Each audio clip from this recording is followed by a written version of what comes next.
The views and opinions expressed in the following program are those of the program's participants and do not necessarily reflect those of station staff, management, and advertisers.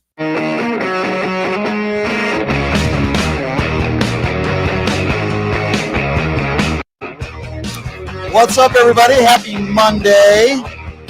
Thank you all for joining us, pushing the limits. Busy weekend, a lot of news, a lot to discuss, a lot to go over today. Some breaking news. It's funny because I was looking this up. Trump reposting some accounts that were supposed to be allegedly from Americans, but from foreigners posing as American MAGA supporters. We're going to get into this. This is just absolute crazy stuff. The threats against General Kelly continue. And by the way, FBI Director James Comey, that there was a dismissal there. So more bad news for the Trump administration. Did you see this Melania Trump photo op in front of the tree? I don't know. Maybe she's still promoting her book. I don't know, but we'll talk a little bit about that. I thought Melania wasn't a big fan of Christmas. There's so much more to get to, and then this alleged deal that has fallen through the pieces again between Vladimir Zelensky and Vladimir Putin. We'll get into that as well. What better person to kick it off on a Monday than one of my favorite gets always, the editor-in-chief for Midas Touch. Of course, we're talking about the awesome Ron Filipowski joining us right now on the program. Ron, it's good to see you again, as always, my friend. How are you? Good to see you. Pretty funky shirt you got on there today. Oh, thank you. Yeah, I'm in like the Thanksgiving dance mood today. Yeah. Ron, so I wanted to start off by asking you this. Do you know anything about this? CNN reported like a few moments ago that they said that the Trump administration might have a new health care plan and an extension to the Affordable Care Act and the subsidies. And then literally 3 minutes later, apparently the Trump administration says, oh, wait, we're going to hold off on this. Do you know anything about this? Because I guess this just happened like 15, 20 minutes ago. Yeah, I saw whenever they think that something could anger their base, they will always float something out there and leak it out, and see kind of what the reaction is. They did that on this, and the reaction was really bad from Republicans in Congress, even mostly the hardcore conservatives. They didn't like the idea. They thought it was terrible. What they want to do is tear up Obamacare, the ACA, and create something entirely new, entirely market-based. That's basically going to screw over people with pre-existing conditions or people without much money. They don't want to put a Band-Aid on the ACA. They don't want a temporary solution. They don't want to, because what they also know is most likely you're going to have a Democratic Congress in 2 years. So if they give them this temporary reprieve, then it's never going to end up getting repealed, which it most likely will never end up getting repealed anyway. But that's what's going on. The reaction they got from their own side was really bad to this proposal. So what do you think they're going to do now? Go behind closed doors and try to come up with another proposal that meets the needs, I guess, of MAGA Republicans? Like, what do you think is the next step for them? I mean, the problem is you have so many of these not moderate Republicans in swing districts, vulnerable districts. And the number of those increase seems like weekly. I can remember when the Democratic National Committee put out their list of targeted districts maybe like 6 months ago, and there was like 23 swing districts. Now I think there were close to 40. And that means like places where they think they have a legit chance to win and they're going to put a lot of money in. So the problem is you have all of those Republicans in those districts that are vulnerable, and they're seeing these ACA subsidies going to expire in a month. Mm-hmm. And a lot of those people are in their district, and along with the Medicare cuts, the Medicaid cuts, it's just going to create havoc for the midterms for them. So you really, this fight is sort of inside the Republican Party between the hardcore conservatives who want to repeal Obamacare, always have wanted to repeal Obamacare, and want a market-based plan with minimal involvement of the government. Right. And then you have the swing district Republicans who realize that if they do that, they're likely going to be voted out. Right. Well, time will tell. We will see what happens next, but I think the Republicans are in a tough spot here. I wanted to ask you, about Donald Trump and his retweets over the weekend, reposting from supposed alleged American MAGA supporters. But then it turns out that these were actual foreigners just posing as MAGA supporters. Tell us a little bit about this. Yeah, I mean, this is actually a good feature that Musk put in just this weekend, which, he's probably done two things that have been good since he took over. The community notes thing, I think, has been good. And although I wish that when you would get 100 community notes, maybe you'd get a week suspension or something. But yeah, we just keep community noting the same people over and over again for posting lies, and nothing ever happens to them. So that's the only tweak I would make to that, which will never happen. Good point. But then this other thing, which is you can click on their if you click on the date where they signed up for X, you will then see where the account originated from. And then, so if you're seeing at the bottom where it says this may not be accurate, I don't know the exact words of it, that means they're using a VPN. They're paying money to hide where they're posting from. So if you see that, it's a foreign person. So yeah, Trump over the weekend posted 4 of those people that are one was in Africa, which is funny because he was basically, his post was like, Ilhan Omar should be sent back to Africa. And it was like MAGA Patriot, and MAGA Patriot is in Africa of all places.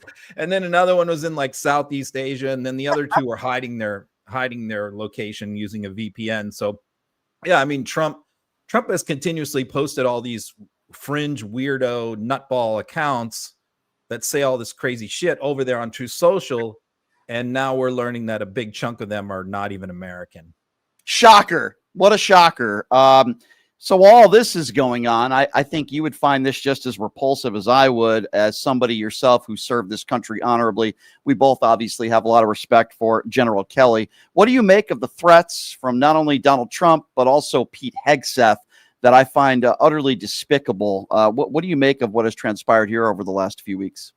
Yeah, Kelly is a retired Navy captain, which is basically like the equivalent of a colonel in the Army. So you gave him a promotion to general, but he's not quite. He was close, but but he was also an astronaut and also highly decorated combat veteran. So yeah, him and 5 other Democratic reps put out a video because Trump has highly politicized the military. Both him, Vance, Hegseth constantly give partisan political speeches in front of active duty troops, trashing Democrats repeatedly, which no president, no secretary of defense has ever done before in American history. And so these vets put out, a video that basically said, look, we got to keep politics out of the military. And if you are given an illegal order, reminding them under the Constitution and under the UCMJ, your oath is to the Constitution of the country, not to the president, not to the commander in chief. So if you're given an unlawful order, you have the right to refuse to follow it.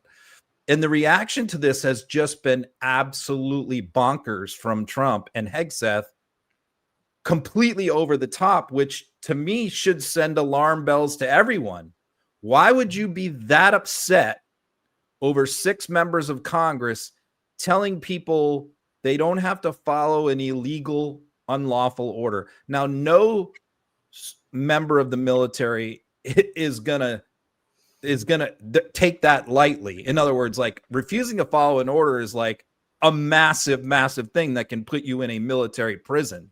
Right. So in order to do that is a grave responsibility. It's a serious thought. But I think of the My Lai massacre, in Vietnam, where Lieutenant Colley had his troops massacre an entire village of over 100 Vietnamese, and he was court-martialed and put on trial. What they're talking about is things like that. I mean, if Trump orders you to fire on protesters, right, it's your obligation not to do something like that. Of course.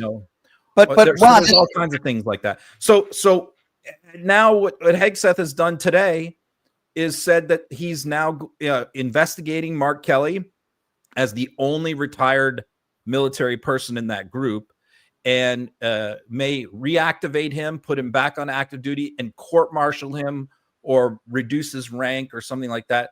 This is one of the most distinguished military heroes in our country's history and a sitting United States senator, and you have this drunken fool that's now on the following a draft dodger's order to go after Mark Kelly just because he put out a video telling troops that to follow the Constitution. And aren't they mischaracterizing what these 6 members have actually said? And as you stated correctly, it is to not follow illegal orders, but yet Caroline Leavitt and so many in the MAGA base are saying, well, they're saying to not follow the orders of the President of the United States, but that's not what they said. I mean, Caroline Leavitt is completely mischaracterizing what was in that ad.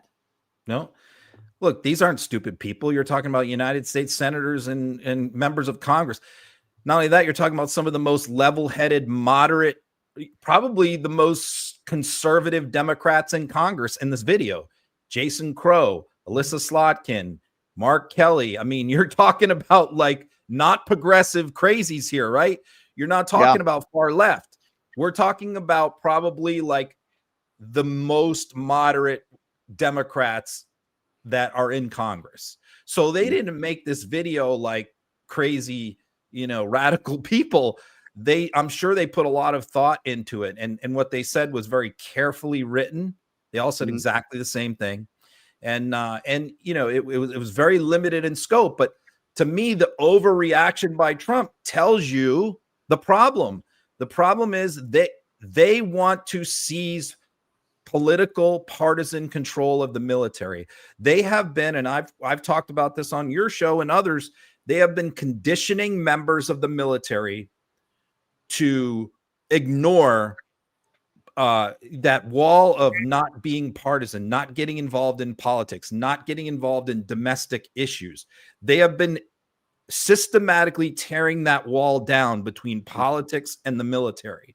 And so when these people come along and say, look, this is dangerous, that is a threat to their plans, because their plans for the military is to use them on American citizens. And that's where this comes into conflict. Just absolutely despicable. I wanted to ask you a little bit about James Comey. It appears as though the case has been dismissed. I think a lot of us probably saw this coming, but again, making the Trump administration look foolish for Trump going after his enemies. Once again, what do you make of this? Yeah, I mean, it just goes to show you the incompetence in the ham-fisted way that they do everything. The interim, what the opinion said, and I read it, from the judge. And keep in mind, this is a senior judge from South Carolina. This is not like, again, some radical lefty here from San Francisco judge or Massachusetts or something. This is an old guy from South Carolina who's a senior judge who was appointed to handle this thing because it was so controversial. And the ruling is pretty simple. It just says you can appoint the attorney general can appoint an interim U.S. attorney for 120 days. That person must be confirmed by the Senate within that period of time. So the interim that was appointed, Siebert, resigned in protest because he refused to bring these indictments. And his 120-day appointment expired. And after it expired, well after it expired, Halligan was appointed by the attorney general again, which is illegal. You can't do it. You can't just keep reappointing interims. You get one interim, 120 days, and that's it. If you can't get that person confirmed, then it remains an open, vacant seat until you can get someone confirmed. You can't put somebody in there, a second interim, to start doing grand juries and indicting the former attorney general. So that's what they did. He threw it out. So the kicker is a sort of devil in the details here is he did it without prejudice. What that means is that if Trump eventually gets a properly confirmed appointed U.S. attorney in that district, which would take months, by the way, that person can then seek to reopen the cases and reindict them. But the problem is the statute of limitations has expired in the Comey case. So there's no way he can be reindicted. He is, as long as this ruling stands, he's home free. Letitia James could possibly be reindicted in the spring. Right. Yeah, just a complete waste of time and a waste of taxpayer dollars so Donald Trump could go after his enemies, retribution. I wanted to, if you're just joining us, Ron Filipkowski, editor-in-chief at Midas Touch. I wanted to get your reaction to Marjorie Taylor Greene. I don't think I had the opportunity yet to ask you about this. Of course, she is retiring, stepping down, whatever word you want to use, Ron. And I looked up how much money she's made since she got into office. I find that to be a very peculiar, whether it's stock trading and stocks and you name it. But I'm not surprised at this. Are you surprised at this? I know at times you've talked to her. You've talked to her boyfriend, Brian Glenn. Did you see this coming and any shock to you? Yeah, I talked to Brian that night, actually, right after, about 2 hours after she resigned. And yeah, I mean, like I was surprised because it was my opinion that she does have high ambitions for higher office, but I think that she's probably done the calculus that her future and whatever she wants to do politically, she can approach it better outside the house than inside the house, I guess is so. I think also all the threats and the thing is, like, people don't realize, as bad as MAGA is attacking people who are against them, and you know how vicious they are, sure, with the death threats, and I've gotten many of them. You have, I'm sure, too. Yep. We all do, but you have to realize that, like, when you're one of them and you are on the outs and Trump is directly going after you personally, it's much worse. It's much worse than even for us, because now you're a traitor. So they're getting what, like, Kinzinger got, what Green is getting, what Kinzinger got, what Liz Cheney got. Traitors are worse, than people on the left that attack them. They reserve their worst venom for people that they consider traitors, and now she's in that category. Although I will say there's still a lot of the MAGA base that 100% supports Green and is baffled that Trump went after her like this. A big chunk of the MAGA base. So it's not like everyone is turned on her because Trump told them to. That's not true. But I think that she wanted to sort of turn some of that off, decompress, get away from the house for a while. Because, she's a lone wolf. She would have been ostracized. She's correct. She would have gotten nothing done in the house other than get a hard time.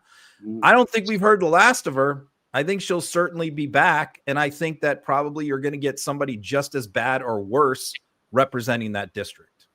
Yeah, I don't disagree with you, Ron. And again, this is just speculation, but we look at public records and the money that Marjorie Taylor Greene has made since she took office, upwards of tens of millions of dollars. Yeah. And again, I know this is speculation, but is her stock guy really just that good? I find that really hard to believe. I mean, do you have any thoughts on this? I know it's speculation, but oh no, I mean, she's very lucky in the stock market, right? I mean, she inherited her dad's construction company. Her dad died of cancer a couple years ago, and her husband also had a construction company, which I think she got a chunk of in the divorce. So she inherited, some money, certainly not a ton, but some. And I know she was like the office manager, general manager for the business, both of their businesses. So, I think her net worth when she went into Congress was a few $100,000, maybe close to $1 million, something like that. Yep. But now it's like 10 times that. So yeah she's, invested very well. But I mean, look, it's not an unfamiliar story for people in both parties. You could say the same thing about Pelosi. She's defended herself by saying that was all done by her husband and he's a great investor. Bottom line is, I am 100% in favor of banning stock trades.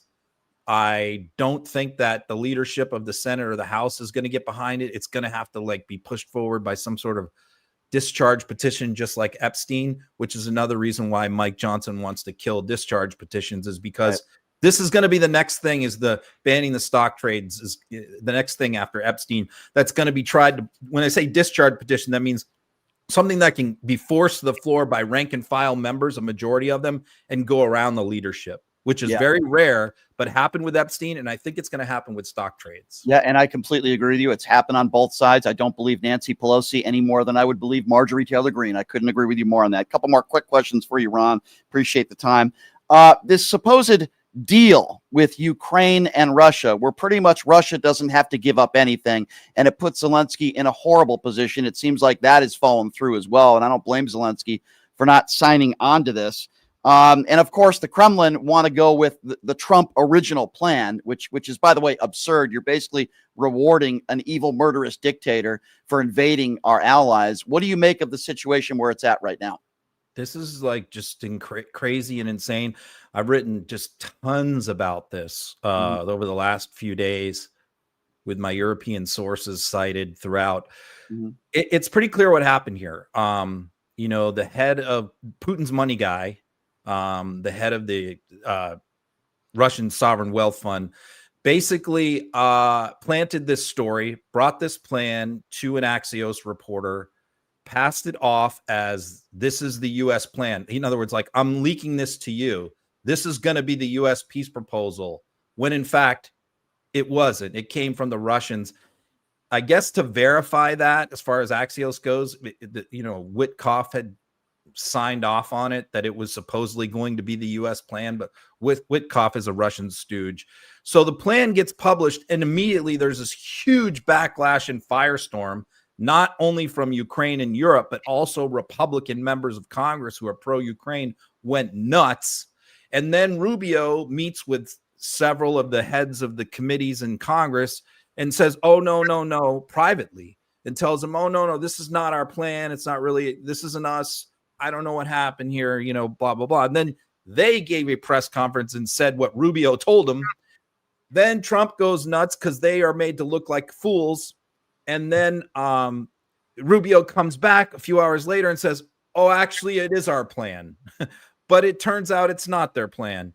So apparently where we're at right now is Rubio has convinced the Trump administration to abandon this Russian plan, and so has Republican members of Congress, to come up with a new plan that is being backed by Europe, which Putin said today, absolutely not. So in other words, we are right back where we started a couple weeks ago, after we look like complete ass clowns on the world stage once again, with an administration that doesn't know what they're doing. The other reporting is Trump never saw this plan at all.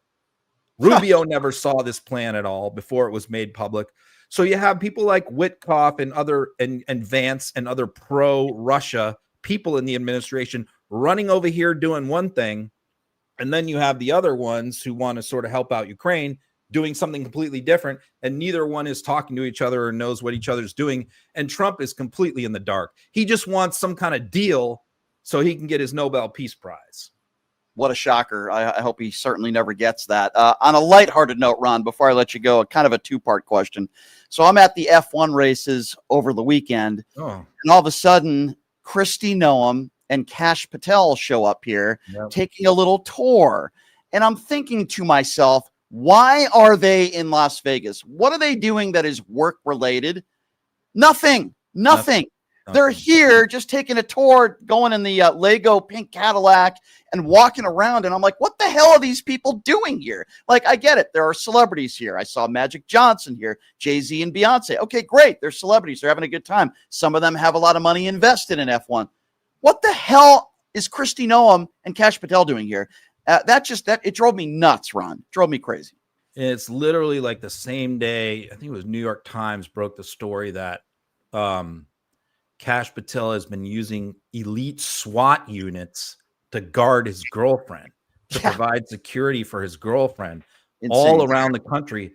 And he even took members of that unit to their trip to England when they went to England, and he brought his girlfriend along. They had FBI SWAT team people in England picking her up at the airport and bringing her to his hotel. Yeah, and now they're in Las Vegas. And Noem, we know Noem's travels. Noem's constantly traveling around the country. So the two of these people are just look in every single department, whether it's Hegseth, Noem at DHS, Patel at FBI. These people are not really running their agencies, okay? Because how do we know this? I mean, who represented the Department of Defense in the Ukraine negotiations?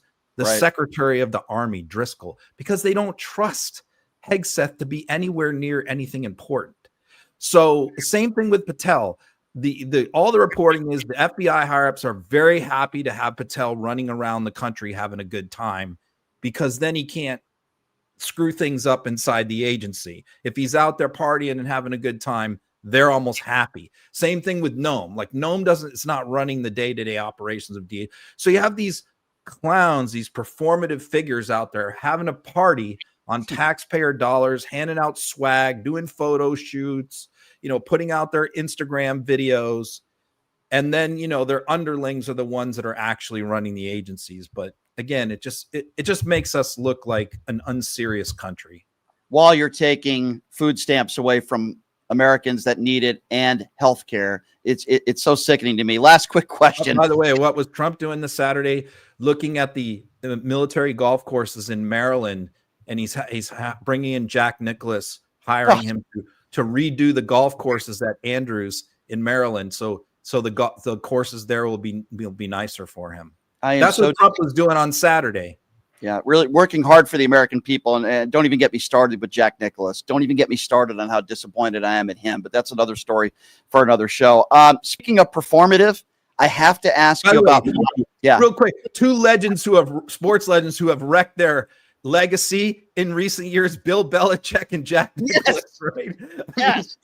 Not to mention Bill Belichick is so different now than it was a few years ago. Bill Belichick's girlfriend is about 60 years younger than him too. That if that's not bizarre, I don't know what is. And then Jack Nicklaus, who I've always had so much respect for, he and his wife, and the way he's coddled Donald Trump and made excuses for Donald Trump. But there's a lot of people that are middle-aged or older white men that are golfers or wealthy people that have a lot of money, and they still support Donald Trump. So I guess I shouldn't be surprised, right? Yeah. I have to ask you one more question, this one about Melania.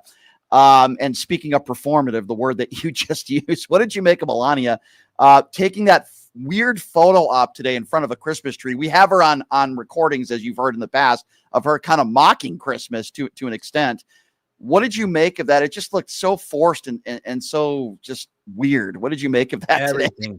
Everything she does is that way. I mean, I've probably watched every one of her public events for the last 5 years since they left the White House. A lot of them are at Mar-a-Lago. I watched her do a few different things with the gay Republican group, with the swearing in some immigrant ceremony, like everything she does is very awkward, very forced. You're sounding like their sex life, Ron. Like, I don't want to make fun of people who, I'm not trying to make fun of people who can't speak English, but how long has she been in this country, married to an American with an American son? Like 30 years, and she still can't speak English. She reads everything. Her vocabulary is like 12 words. I mean, you would think like after 30 years, you would learn the language of the country that you're surrounded by. It's not like she's just visiting, but everything she does comes off as like a contractually obligated arrangement, where she's sort of forced to go through it. You could tell she doesn't really want to be there. Her whole life is just like pretending to be happy. And like it becomes increasingly in public, and it becomes increasingly difficult for her to hide that she's not. That's the feeling that I get every time I watch her. And the other weird thing is like MAGA reaction to her, because MAGA has her on the highest pedestal, and they are absolutely convinced that like the two of them are lovebirds, and they're having a love affair for the ages, and they adore each other, right? When it's so obvious to like any non-cultist that she loathes him, that she can't stand him, but it's part of her. Not that she's like good and he's bad. They're just different shades of the badness. But it's obvious that she can't stand him, because every time sort of he turns around or she doesn't think she's on camera, her whole expression changes. She won't even hold his hand. She won't even hold his hand or kiss him. We know from We know from recordings, she doesn't sleep in the same room, by the way. And we know from recordings that, Melania hates Christmas. She's not into it. She's not into the holidays. She's not a festive person. But now she's back in the White House, so she once again has to pretend to like Christmas. I remember when, I can't ever remember the two of them together on a Christmas. Melania and Trump outside the White House. Because every Christmas, I always check in. What are they doing? Because I always want to know, is Trump going to church? And the answer is no. He is never going to church on Easter or Christmas. So I always check that. And Melania is always like in New York and he's in Palm Beach. They're never together on holidays. But the excuse is she's taking care of Barron. Isn't that the excuse as to why she's not in the White House? That's yeah, but I think that even Barron doesn't live with her anymore. I think he's in college. He was in college, but I don't think he's in college anymore. Oh, I didn't know that. Okay. Yeah, because I think he made his like $40 million on crypto, and I don't think he's going to class anymore. I think he moved to DC or something, moved back, and she's mostly in New York. But again, she comes back for the things that are in her prenuptial agreement. I'm sure she has written in there that she has to do a certain number of appearances a year and pretend to like him. Ron, it sounds to me like you haven't bought her book. Is that a fair assumption? I wonder who has. I mean, it doesn't sound like you bought her Christmas ornaments either. Hey, Ron, the crazy thing is, like, you know how, like, when you do an autobiography, almost everybody, when they do the audio book, reads their own book. Right. You know, she used AI. She didn't even do it. She didn't read her own book, her own audio book. And she didn't. And I could see, like, okay, maybe you'd like hire someone with a Slovenian accent to sort of sound like you. She used AI to do her audio book. It's not even like human being. Yeah, I did read that too, and that was a little bit surprising to me. But I guess because you mentioned she only has about 12 words that she uses, so I tend to not be surprised at that. Ron, before I let you go, I'm sure you're not going to be talking about her book. What do you got going on in your Substack today? There's a lot to talk about. The Republican mass exodus from Congress. A lot of them have already announced they're leaving, including Green. And there's some reporting today by Punchbowl that there's going to be many other Republican House members that are announced very soon that they're leaving. And if some of them wait until the end of their term, that's one thing.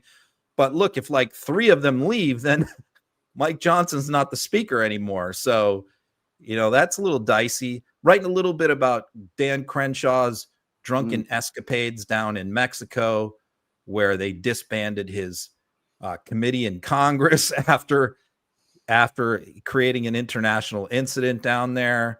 AI propping up GDP, and the fact that like a huge percentage of our economic growth numbers right now are coming directly from AI and crypto. So it's almost makes it, as bad as the numbers are, so most of those numbers are being propped up by like a handful of people that are making gajillions of dollars, right, while everybody else is going under. So I'm sort of writing about that because they canceled the third quarter GDP pre-report today.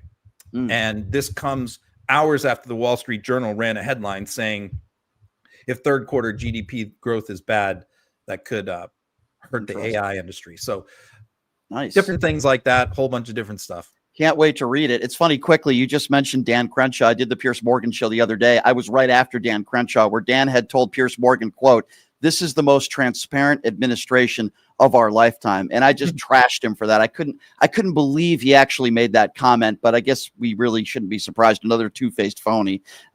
You're not one of those people. Ron, you're one of the best in the business. If I don't talk to you before Thanksgiving, I hope you have a great Thanksgiving and holiday for you and your family. Always appreciate the time, my friend, and we will catch up with you next week. Appreciate it, as always. Same to you. Thanks, Ron. Have a good one. Ron Filipowski, everybody. God, I love talking to him. He is the best. I learned so much from this guy, and so smart. I mean, how many topics did we just cover? I feel like we just covered like 10 topics in like a 25-minute interview. So concise, so to the point. Ron is one of the best, if not the best in the business. I love Ron. He's awesome. I'm also happy to know that Adam Mockler has officially signed on with the Un-F America tour that I am a part of. So I'm really happy to hear that. So here's what we're going to do. I have so many announcements to make here. It's absolutely insane. So coming up here at the bottom of, or I should say the top of the hour, a guy that I grew up listening to. He's going to be joining us in studio. You know him from the Celebrity Roasts, You know him from King of Queens, from Sex and the City. And I'm a huge fan. Of course, anybody knows me knows I'm a huge fan of the Howard Stern Show. And of course, Craig Gass, a part of the Howard Stern Show. He's going to be joining us in studio because he's going to be performing at the Jimmy Kimmel Comedy Club. He gets into politics a little bit too. He is a great guy. So he is going to be joining us in studio hour number 2. I did make an appearance on Piers Morgan the other day. I'm finally going to be able to play some of those clips for you when we come back. You're going to certainly enjoy that a lot. So we'll be doing that when we come back as well, and probably take some phone calls as well. I was supposed to have a debate with the guy who I got into it with on the Piers Morgan Show. I'll give you an update on that when we come back. But when we come back, we will be playing clips, my appearance on the Piers Morgan Show. Be back right after this. It's Pushing the Limits right here on KSHP. Hey, everybody. Are you struggling to find a pizza place that reminds you of Brooklyn? That true blue New York style pie? Well, worry no more. Stallone's Italian Eatery Pizza is a knockout. We're located at 467 East Silverado Ranch Boulevard, just off of Premier Road, half a mile east of South Point Casino, just minutes from the Las Vegas Strip. Come by and grab a slice of pie. Plus, check out our Brooklyn-inspired Italian cuisine. Our sandwiches are super. Hero, that is. Because why be a sub when you can be a hero? Stallone's Italian Eatery is here to serve you phenomenal food, Vegas. Forget about it. You are way too smart, way too talented, way too good to be where you are. You are meant to be making way more money, feel way hotter in your body, and having way more fun. Hi, I'm Nicole Mitchell, and I'm a life coach. I help you get hotter and richer. If that is what you're looking for, you can find me at NicoleMitchell.com. My name, Nicole, is with a K, NICOLE, MITCHELL.com. You can reach out to me on my website or on Instagram, and I will be happy to be in touch and figure out what you're looking for and how I can support you in getting there.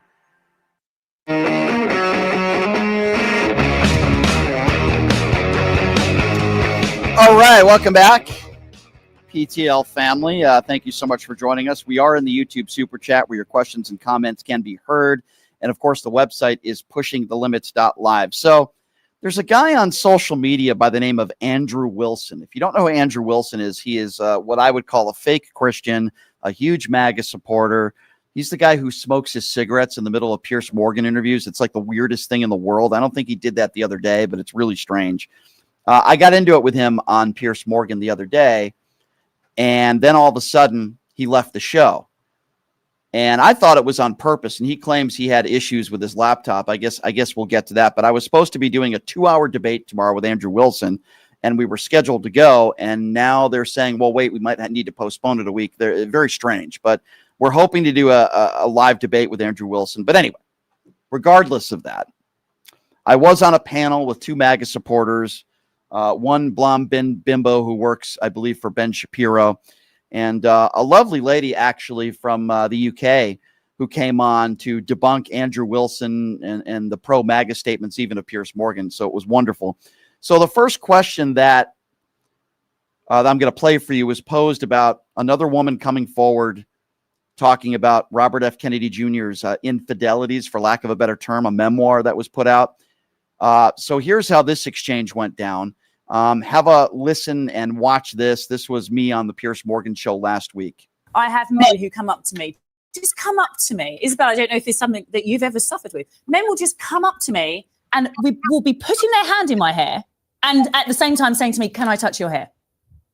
And it's white men who do that. Have I ever done that to you? You haven't, but I would say yes. You know why? Because I'm an old-fashioned gentleman. Brian, you'll be relieved to hear I'm not going to talk to you about the intricacies of women's hair. However, I do want to talk about one of the most fascinating stories of the week, which is the Olivia Nuzzi scandal.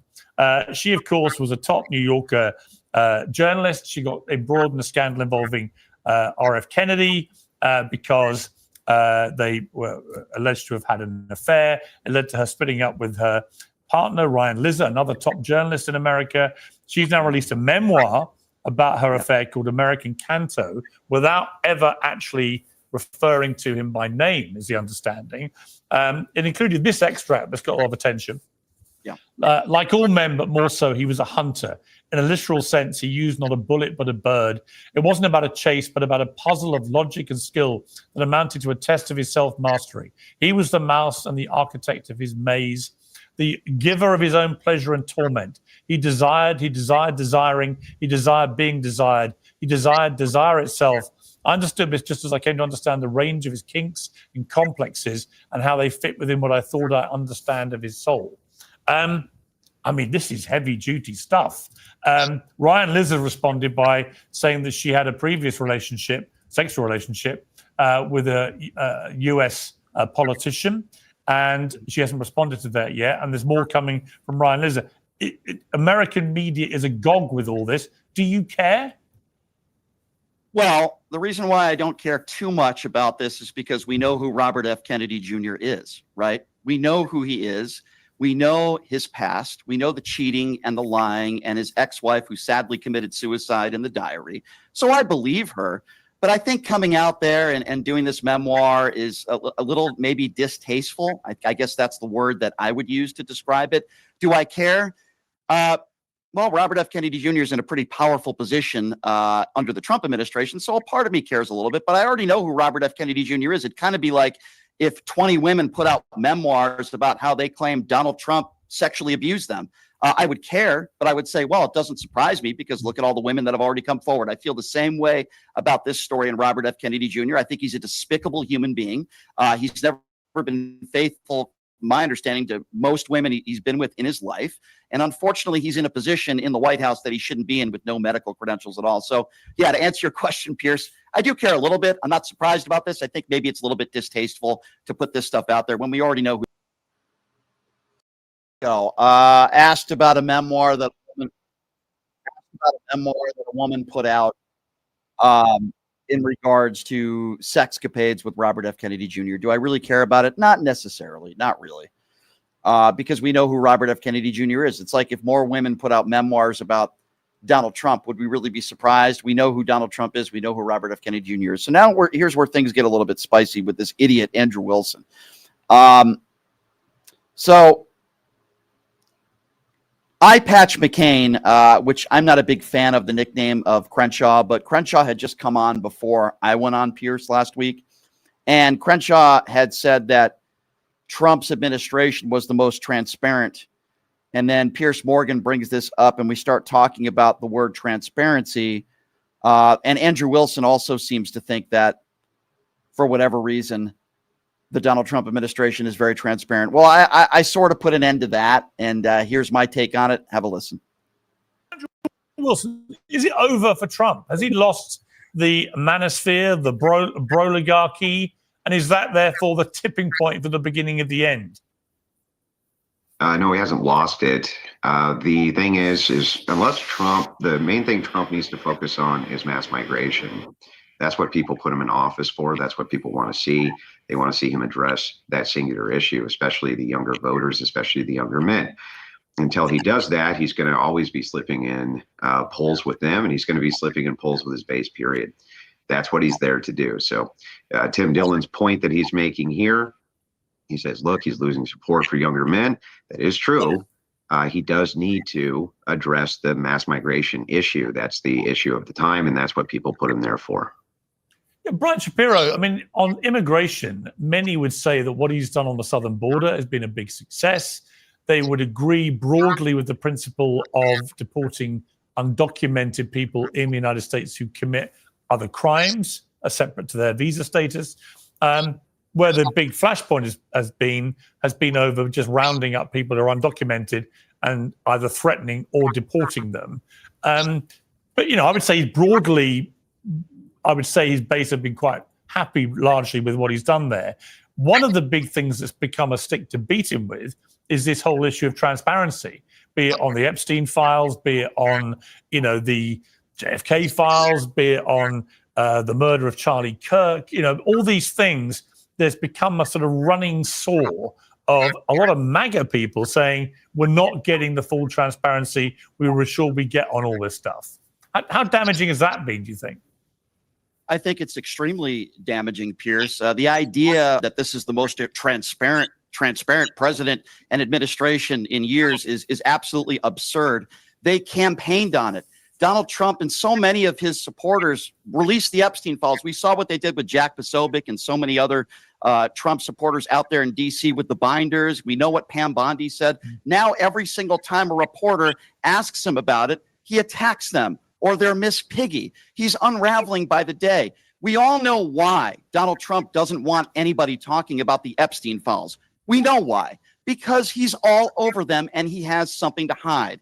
The entire administration has been hiding this for him. Pam Bondi, including Kash Patel, who was asked under oath 7 times, did you tell Pam Bondi that Trump is in the Epstein files? Couldn't even answer the question. So the idea that this administration is transparent is like saying that the earth is flat, Pierce.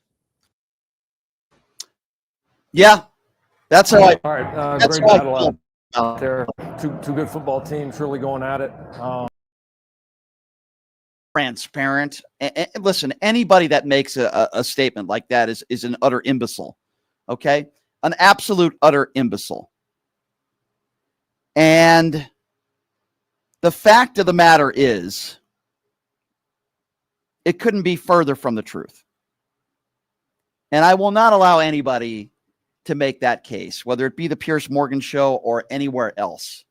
I will not allow anybody to state that case because there's nothing transparent. Now, this is where things got a little heavier, and I kind of get into it with Andrew Wilson a little bit. And this is the part where the panel kind of exploded a little bit, for lack of a better term. And Andrew Wilson, who wears the Donald Trump knee pads 24/7, who I will repeat once again is a fake Christian. We get more into the Miss Piggy stuff because Andrew seems to defend it, and that drives me absolutely bonkers. And I made the case on Pierce's show that it's beneath the presidency, though this is the point in the show where I just lost it, because anybody who defends the president of the United States calling people Miss Piggy, it is beneath the presidency. This is Donald Trump's behavior, and this is what he's done really since day one until he got into office, unless you coddle him the way Mom Donnie did, and then he'll praise you back. But anybody who would defend this kind of behavior is despicable. So I want you to watch this clip, and it's a little bit longer, but I state the case on why it's reprehensible when you have the president of the United States attacking reporters like this. Just watch this. And suddenly, oh, it's beneath him. You know, it's beneath. that? It's beneath the president. I bet you if I went back and looked at this guy's content, he's probably called him a fascist. He's probably called him a dictator. He's probably said that he's a rapist. He's probably said all of these things. And so the thing is like, hang on, man. I didn't interrupt you once. Hey, I didn't interrupt you once. It's beneath your station to interrupt me. It's beneath your station to interrupt me, sir. It's beneath your station. So the thing is, it's like things about me that aren't true. When I see an imam from San Diego, for example, take a trip to Birmingham in the UK and proudly proclaim on the international stage, rather, the UK will become a Muslim country. America will become a Muslim country. But why would you give that any thought whatsoever? Why would you give that any credence? So if I came to your beautiful nation tomorrow and stood on your street and said, with my fist held high, this is it, I am now going to conquer America. Honestly, you would take me seriously and see me as a threat. Of course you wouldn't. So why are you taking this individual as somehow gospel and that they must be listened to? All right, look, it's feeding into a fear that doesn't exist. Okay, I'm actually sorry, Brian, you want to say something? Yeah. I'm sorry, Pierre. I was just going to say it's interesting that she didn't answer the original question, which was, do you feel Donald Trump has fulfilled his promises? I didn't get an answer from her on that. And I just want to, if I can respond to that real quickly. Is the war over in 24 hours? I'm just curious, have prices been plummeting or has inflation been up for the last 5 months? How have those jobs reports been? I'm just wondering, I'm just curious, is there peace in the Middle East? Remember when he said there was peace a few weeks ago and we had a ceasefire deal? I mean, the only promise he really kept was he was going to, pardon a bunch of January 6th insurrectionists, some of whom beat police officers with their own baton. Some of them are back in jail. So I noticed she didn't answer that question. The bottom line is he hasn't fulfilled almost any of his promises. And when things go bad, he insults reporters. When things go bad, he blames Joe Biden. He blames Pete Buttigieg. He blames Barack Obama. He blames George Soros. Well, that's what. Well, on that point about him insulting reporters, his sort of ongoing battle with the media rages on. I want to play a comment where he actually called a female reporter piggy. Let's take a listen to this. There's nothing incriminating in the file, sir. Why not take Venezuela? Brian, what did you feel when you watched that? I'm absolutely repulsed by that. First of all, he's the president of the United States. To call somebody Miss Piggy, he's supposed to be a leader. He is supposed to lead the way and, in a sense, be a role model to many out there and be professional. You're the president. It's beneath the presidency. Every single time somebody asks Donald Trump a question that he doesn't want to answer, for example, the Epstein files, he asked, who are you with? Where are you from? You're fake news. And then he attacks them and threatens them. Well, let's take a look at that clip too, because the two go hand in hand in a way. Another female journalist. Let's take a look at that clip from the Oval Office. It's not the question that I mind. It's your attitude. I think you are a terrible reporter. It's the way you ask these questions. You start off with a man who's highly respected, asking him a horrible, insubordinate, and just a terrible question. And you could even ask that same exact question nicely. You're all psyched up. Somebody psychs you over at ABC. They're going to psych it. You're a terrible person and a terrible reporter. As far as the Epstein files is, I have nothing to do with Jeffrey Epstein. I threw him out of my club many years ago because I thought he was a sick pervert. But I guess I turned out to be right. Now, the White House released a statement saying about the piggy comment. This reporter behaved in an inappropriate, unprofessional way towards their colleagues on the plane. If you're going to give it, you have to be able to take it. One of the theories behind that statement being that the reason he called her Piggy was she was asking too many questions and was being a greedy pig. He didn't actually say Miss Piggy. Brian, your response to that rationale?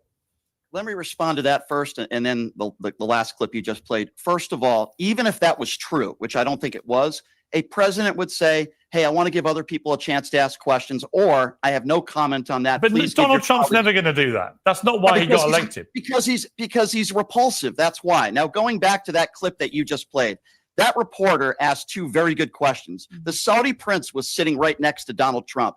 Our own FBI concluded in an investigation that he was responsible for the murder of an innocent journalist. That's a good question. The second good question she asked, respectfully, by the way, why won't you just release the Epstein files today? Why do you need all these Republicans' approval on it? She asked it respectfully. And even if she was disrespectful, if you don't want to answer the question, then just say next question. Can you imagine if, I'm going to tell you something, if Joe Biden or Barack Obama called reporters Miss Piggy, or if Barack Obama or Joe Biden, or quite frankly, any Democrat answered a question in that fashion, I'd be calling them out as well. But MAGA Republicans, so many of them don't seem to have any problem with that. It's beneath the presidency. Okay. He proves it every single day. Let me ask Andrew what your thought is of the piggy comment in particular. Yeah, who cares? These people call him a fascist. They call him a rapist. They say that he tried to screw his own daughter. They call him every name under the sun. And suddenly, it's beneath him. You know, it's beneath. It's beneath the president. I bet you if I went back and looked at this guy's content, he's probably called him a fascist. He's probably called him a dictator. He's probably said that he's a rapist. He's probably said all of these things. And so the thing is like, hang on, man. I didn't interrupt you once. Hey, I didn't interrupt you once. It's beneath your station to interrupt me. It's beneath your station to interrupt me, sir. It's beneath your station. So the thing is, it's like, things about me that aren't true. Can I calm down? Can I at least finish and then you can rebut? So the thing is that they call him everything under the sun, and this guy says one thing crashed anybody, and everybody loses their mind. It's like, these are not good faith actors at all. This guy knows, even if he specifically hasn't, his entire party has been calling this guy a fascist and everything else, and a totalitarian dictator, and saying that he's a rapist, saying that he's a multiple felon, and they do all of this and run these hit pieces on Trump. So, of course, occasionally he gets upset and he says something back, and then suddenly he's like, oh, Oh, it's beneath your office. It's not beneath the office of any of these newspapers to consistently bash this guy 24 hours a day, 7 days a week. All right, Paula, your response. I'm slightly confused. Your president is a convicted felon. Am I right about that?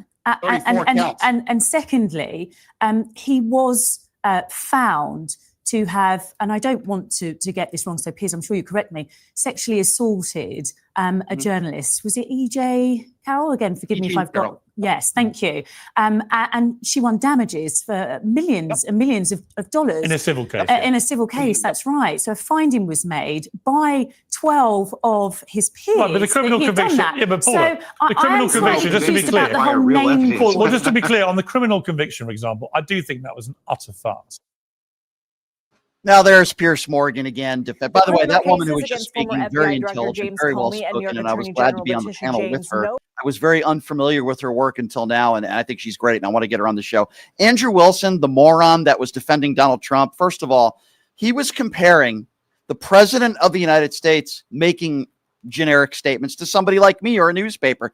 He's the president, but Andrew Wilson has no problem with name calling. That's number one. Number two, I haven't used the term fascist. I understand why other people would use it, but he made an assumption about me.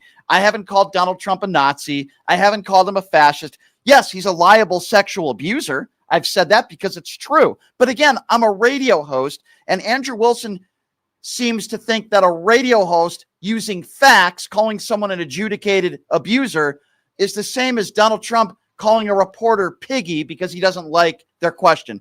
Andrew Wilson is an idiot. Okay, he's an idiot, and he calls himself a Christian. And if he wants to come on this show tomorrow and debate me like we were supposed to do, or maybe he'll dodge me, I don't know, I will gladly ask him about that fake Christian cross on his neck. Is that what Jesus would have wanted? The president of the United States name calling because he doesn't like certain reporters? How Christian of him. Guess what? When Obama was president and Biden was president, a lot of reporters went after them. A lot of reporters asked questions that they didn't like, but they didn't go ahead and call those reporters piggy because they have some class and respect. But this idiot, MAGA buffoon, right-wing turd, that's who he is, Andrew Wilson, who I will call him that if we have a debate on his platform or mine, because that's what I think about him. And this buffoon actually left about a couple minutes later in the middle of the interview and then claimed, oh, my laptop overheated or something. He made some sort of excuse. He is a fake Christian, just like Caroline Leavitt. And they make excuses for the president of the United States. And they try to compare the president. Oh, well, his party. I'm not even a member of the Democrat Party, you buffoon. And I don't care if a Democrat did that. I made that case on Piers Morgan. If a Democrat called a reporter that, I would be calling them out as well. And this isn't a one-off because Andrew Wilson made it sound like this is just one thing he did. He does it every day. He attacks the media. He attacks people that disagree with him. He's attacked Gold Star families. He's attacked women of color, minorities every single day. This isn't a one-off. This isn't one statement. Do you remember how angry people got at Joe Biden when he said, if you're on the Breakfast Club, you ain't black if you're not voting for me? Okay, off-color remark, not appropriate. By the way, Joe Biden apologized the next day for making that statement. Donald Trump says far worse on a regular basis. But Andrew says this is why we put him here. We like the fight. You like the fact that he name calls reporters? It's despicable. It's beneath the presidency and, quite frankly, beneath any office. If you're an assemblyman, if you're a mayor, a congressman, a governor, I don't care what you are. If you're an elected official, it is beneath your office to call people names. And I'm a radio host. It is a difference between when you're an entertainer or a radio host than if you are the president of the United States. But you see, idiots like Andrew Wilson are not smart enough to understand that. So he can put on his fake Christian cross, praise the Lord Jesus Christ, but I voted for a guy who uses second-grade insults on people, and I'm totally okay with that. You freaking morons. All of you that put on that cross or whatever religion you're from. You call yourself a person of God, of Jesus, or whatever the hell you believe in, and then you vote for this orange turd who literally name calls actual journalists when you're the president of the United States. It's beneath the presidency. Period. End of story. And if you defend this kind of behavior from the president, then you are what Hillary Clinton once called a deplorable. And I don't want to have a conversation with you because, quite frankly, you're beneath me. So we are going to take some phone calls in hour number 2. We have a very special guest that's going to be joining us in studio. His name is Craig Gass. You've seen him in a lot of celebrity roasts, from King of Queens and the Howard Stern Show. He's going to be performing at the Jimmy Kimmel Comedy Club. He'll get into a little politics with us, and you also have the opportunity to call in and talk to both of us. We'll take a quick break. When we come back, the very funny and talented Craig Gass. You're listening to Pushing the Limits right here on KSHP. Hey, everybody. Are you struggling to find a pizza place that reminds you of Brooklyn? That true blue New York style pie? Well, worry no more. Stallone's Italian Eatery Pizza is a knockout. We're located at 467 East Silverado Ranch Boulevard, just off of Rubio Road, half a mile east of South Point Casino, just minutes from the Las Vegas Strip. Come by and grab a slice of pie. Plus, check out our Brooklyn-inspired Italian cuisine. Our sandwiches are super. Hero, that is. Because why be a sub when you can be a hero? Stallone's Italian Eatery is here to serve you phenomenal food, Vegas. Forget about it.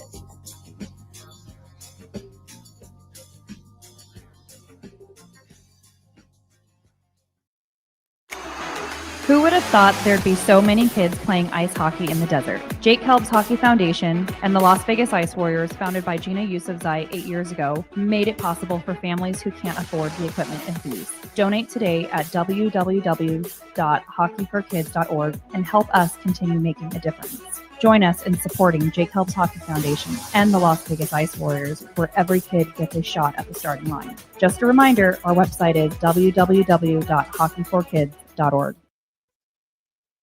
You are way too smart, way too talented, way too good to be where you are. You are meant to be making way more money, feel way hotter in your body, and having way more fun. Hi, I'm Nicole Mitchell, and I'm a life coach. I help you get hotter and richer. If that is what you're looking for, you can find me at NicoleMitchell.com. My name, Nicole, is with a K, NicoleMitchell.com. You can reach out to me on my website or on Instagram, and I will be happy to be in touch and figure out what you're looking for and how I can support you in getting there. Have you ever dreamed of having your own radio show or a podcast, but just didn't think it was possible? Well, dreams can come true. Radio U. Radio U is a 5-day course that'll teach you how to acquire your dream show. We'll teach you how to host, how to write commercial, how to interview, how to market, how to write a contract, and most importantly, how to monetize your dream radio show. You'll learn from some of the best in the business with over 75 years in broadcast experience. You'll learn from people like me. And the best part, every single student will be live on the radio as part of the class. Plus, one student from each class will get their very own radio show. You'll be live on the air right here in Las Vegas. Radio U. The 5-day course is being offered at $699. For more information, give Radio U a call. 702-763-5024. That's 702-763-5024. Or check it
Welcome back. Pushing the limits on a Monday. Thank you so much for joining us. So I just played you those Pierce Morgan clips, and I was debating Andrew Wilson, and his guy told me we're supposed to be doing a 2-hour debate tomorrow. We'll see if he chickens out on that one. He chickened out on Pierce, and he rage quit on me in the middle of the show. So that was interesting. Welcome back, everybody.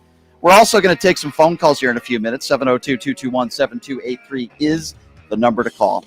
So the reason why I got into radio was because of Howard Stern. I grew up listening to Howard when I was a kid.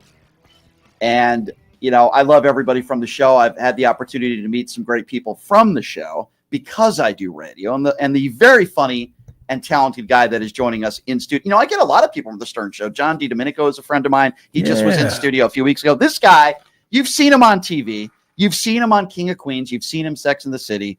He does these celebrity roasts, which are great. And he's going to be in town at the Jimmy Kimmel Comedy Club this weekend, Friday and Saturday. And, of course, from my beloved Howard Stern Show, the one, the only Craig Gass joining us in studio. Craig, how great is this? Thank you for being here, man. Right before you went into this, you were asking me how long I could stick around, and I said I have nowhere else to be. And I got really self-conscious about it when I got quiet in the studio, and we just everybody got quiet, and it just sounded like the Richard Gere at the end of that movie, like I got no place else to go. I remember that movie. It's a good movie. And you're sporting your Mariners jersey. Yeah. I like it. Yeah, man, I'm from New York, but if you know anything about New Yorkers, New York sports fans are horrible people. I grew up 10 miles from Yankee Stadium, and I saw such horrifying behavior at Yankee Stadium that I just said, I can't be a part of this.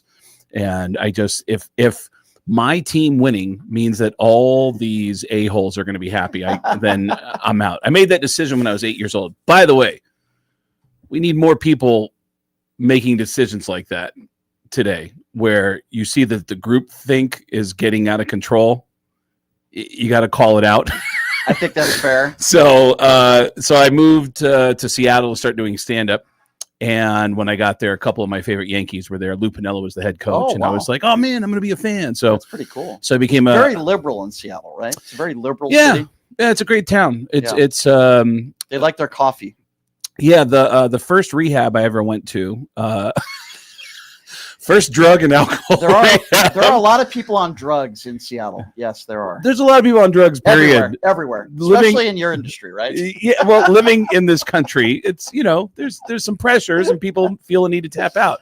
But the first rehab I ever went to was in the Seattle area, specifically a gay district of Seattle called Capitol Hill. You ever see George Santos there? No, I never saw George there. But I was dating a girl. Lindsey Graham? Oh, I'm sorry. No, but go ahead. I apologize. But I was dating a girl who happened to live in Capitol Hill, and when I checked into rehab, which was right in her neighborhood, nobody told me it was a gay rehab. So first, you had guys hitting on you there? No, but it was the best place I've ever been in my life. Interesting. It was, well, gay means happy, so you should be happy. It does. And also when you're at that point in your life where you're taking a look inward and saying something's not working here, my life is out of control. Right. I was surrounded by the most sensitive people in the world. And it's exactly where. I'm glad you did that. Do you think if you didn't do that, you would still be here? Oh, I had a heart attack. There's no question I wouldn't be here. Wow. Yeah. Well, I'm glad you got help. I'm glad you got help. What a great way to promote a show. Yeah. This guy's got major drug problems. Jimmy Kimmel's Comedy Club this Friday and Saturday. He almost killed himself taking drugs. He's going to be at Jimmy Kimmel Comedy Club the 28th and the 29th. Who doesn't love cocaine? Come on. And I've always said, especially as a teenager doing coke, I would almost recommend it. It's so good, cocaine. Well, I've never taken it before. I'm the kind of guy that if I took cocaine for the first time, I'd probably die. I don't want you to talk trash about other comedians, but I will bring up some names for you. I'm not a big Rob Schneider guy. I think he's gone off he's lost it. And all he does is attack the left, and he does these culture war stuff, and he attacks transgenders, and his daughter hates him. And I'm like, have you ever met not this just guy? His daughter. Yeah, well, a lot of people hate him. You're right, I hate him. But like, what happened to this guy? He's like a has-been. Like, what is he doing this for? Do you think he actually really believes the stuff he says? I will say, and I'm not out of line for saying this, you'll hear a lot of comedians agree that Rob has had the reputation of not being a nice guy, and it's been way before politics entered the picture. Rob is, on many levels, a very not so nice guy. I have this one. Okay, So there's a guy from Connecticut. Aren't you from Connecticut? I am. Okay. Yep. So there's a guy named Jamie Josta. He's the singer of the band Hatebreed. And Jamie Josta is home. He's off the road, and I'm in Connecticut. He's in Connecticut. And I go, hey, you want to go see Adam Sandler this weekend? This is like, I don't know how many years ago. And he goes, yeah, can you get us in? I go, for sure. I know people that are Nick Swartzen was one of the openers. It was David Spade, Adam Sandler, Rob Schneider, Nick Swartzen. And so Nick hooked us up, and we got to go to the show. And Rob comes out and is very political, and he's going in the wrong political direction for that crowd. And he's talking about how he hates Hillary. And this is when, this is shortly after Trump won his first term. And first he starts talking about politics and how he loves Trump and how he hates Hillary. And then he started going into this thing about how he had recently gone on a Southwest Airlines flight where he had paid an extra $40 or $50 to board first on Southwest Airlines. They have the boarding process where it's A1 through A60. Sorry to interrupt, but why do people even care about boarding first? Like, it's like more time on the plane. I don't understand that. Well, what's interesting is he explains how he's paying for this benefit. Yeah. And that he's getting ready to go on the plane because he paid to go on first. And they say, first, before we start with our VIPs who have paid to pre-board, right? Any military people in uniform, please, you can board first. And he says, and you know what? I love the military, but he starts, which sounded weird after the political thing that he did. Yeah. Then he goes, now I'm ready to board because I've paid extra money to board, to pre-board. And they go, but before we go with our VIPs, anyone who needs extra assistance. And he said, and you know what? I don't want to look down on handicapped people. And it's like, well, you're going right down the line of conservative. Yeah. It was just like, it was so odd. But after that show, I'm hanging out with Nick Swartzen, me, Jamie Josta. Thank God is a witness to what I'm about to tell you. And we're hanging out with Nick Swartzen when David Spade walks in. I've known David for a while, kind of loosely. Very short. and funny dude. Very funny. You know, snarky guy. Same guy off stage as he is on stage. And then Rob Schneider shows up. And Rob Schneider walks in the room. And we're all sitting there talking. And Rob goes, hey, I'm gonna go talk to Adam about whatever. And he starts to leave. And I realized, God, you know what? This would be a great photo. Hey, Rob, do you mind coming back if we can take a picture? And he goes, yeah, sure. Let's make it quick. And we all start to gather, and I hand somebody my camera phone. And there's a thing that I always like to do with comedians or musicians, which is new band photo, which means we all stand to take the photo and everybody looking in a different direction like we're in a brand new alternative band. It's just stupid. It's hilarious. Yep. I start to go, and granted, I was very slow in explaining this. I go, you guys mind if we all do something funny where we all, and Rob goes, no, just take the picture. Dude, what is it with people that can't just take a picture and be happy? Just take a goddamn picture. You want to take a picture? We take the goddamn picture. Just take the photo. And I go, oh man, sorry. And then he goes, come on, let's just take the photo. And then what a jerk. And then we all smile. Click. And then he goes, God, I don't understand why people aren't happy with just taking a photo. Like, dude, you want to take a picture? We'll take the picture. And I'm like, man, douchebag. I keep going, I'm sorry. And then he starts walking out and he goes, man, and yeah, you want something extra. You can't just be happy with just a photo. And he walks out the room. What a douche. Then the door opens again and he looks inside and goes, and you're a comedian. You should know better. Slam. Oh my God, what a mentally ill, disturbed moron. I call him. And by the way, you're not Sir Elton John, okay? You're Rob Schneider. Calm down, dude. I call a mutual friend of ours, of Rob and mine, who used to tour with Rob. And no, it was a text. I go, dude, I just met Rob Schneider. And without even an explanation, he wrote back, what happened? I'm sorry. That was his first response. What happened? I'm sorry. First of all, why is he in such a rush? Number one, you can't take 30 extra seconds. And number two, who do you think you are?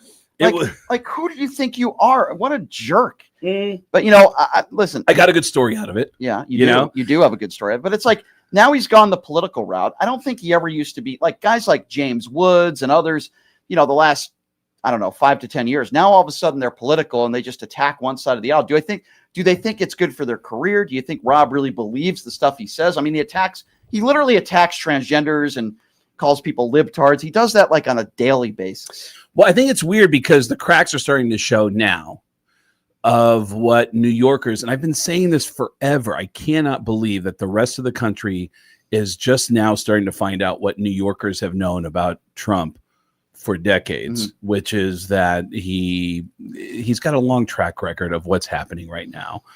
The promises that never come through, the constant trust me as an answer that is not an answer, which I don't know why anyone still doesn't know that you never trust somebody whose answer is trust me. Were you ever in the Howard Stern studio when Trump was there? No, but I've been around Trump. I've done charity events with Trump and his family. What's that like? It was whispered at the time that all the money was going to Trump. What a shocker. Yeah. I mean, that was like 15 years ago. I did stuff with his kids. And I will say this. Uday and Kusei? Yeah. His kids, one of his kids actually had some really cool stories about growing up as a Trump. And Junior or Eric? Was it Eric? I think it was Eric. And he actually had a really funny story about how Michael Jackson used to live in the same building in the Trump Tower, came over and asked to borrow some of their video games and never returned them. And Really? I was like, well, that's kind of funny that Michael Jackson stole from the Trump family. Your video Somebody game. finally stole from them. Yeah. I think that's good. I think that's great, actually. So you did some charity work with him, because I know like the appearances, like the one thing, Craig, that I talk about a lot is when Trump made the one appearance and he bragged about going into teenage girls' locker rooms. Do you remember that episode? Of course. Yeah. And that was important for a number of different reasons. First of all, you hear people on the right talk about protecting kids, right? Sure. Fine. I'm all for it. But then Trump goes on Stern's show and literally brags in a sexual manner about going into teenage beauty pageant locker rooms. And some of those then girls, now women, have spoken up about that. And I'm thinking to myself, he wasn't just joking. And people corroborated what he said on the Stern show, and Stern was somehow able to make him feel comfortable enough to admit that, which is crazy. Howard has always said that Trump was always a great guest because he was so transparent and would say things that most people are not willing to say on the air. And he not only would had those weird, creepy, and I think even Robin called him rapey at the time. Did she really? Yeah, there was some kind of comment that she made. She was right. Because he was talking about, I can't remember the exact, but there's something where she called him out in real time about, maybe he was talking about his daughter and trying to protect against perverts. And she said, like you, or there was something where she picked up on it because Trump has always sexualized his daughter. He sexualized his daughter on the air. He said she was, right. He said she was voluptuous. Yeah. If she wasn't my daughter, I'd probably be having sex with her. He said that. Yeah. He said he would date her. He also Jimmy Kimmel's Comedy Club, everybody, this weekend. Yes. I don't know how we're selling. Yeah, this show. Donald Trump. Yeah, we're going to talk about bumming people out. Yeah, Craig's going to be talking about Donald Trump both days. No, Jim. Listen, I've seen Craig perform, and he is incredibly funny. Your impersonations are through the roof. I don't need to tell you that. Your fans know that about you. And of course, I love these Howard Stern stories because I grew up with Howard Stern, and I loved listening to you on the Howard Stern show. It's great. God, there's so many other topics to discuss, but I do want to bring up Jimmy Kimmel with you since you are performing, and then we'll take some phone calls. Sure. At 702-221-7283. Again, if you want questions or comments for Craig, myself, number to call 702-221-7283. Now's the time to call. What did you make of that whole Jimmy Kimmel thing where they basically try to silence him? And then he comes back, it lasted several days. And you being a comedian, you know a thing or two about this, about people, especially in today's era. Oh, you can't say that. Oh, you can't make a joke about that. What did you make of that whole situation with Jimmy Kimmel? Well, thankfully, because his company eventually backed him up, he was able to come back and really be able to take a stand comedically against the people that are trying to hold him down. But that was the biggest key, was having the company have his back, because now they have his back and that he's back on the air.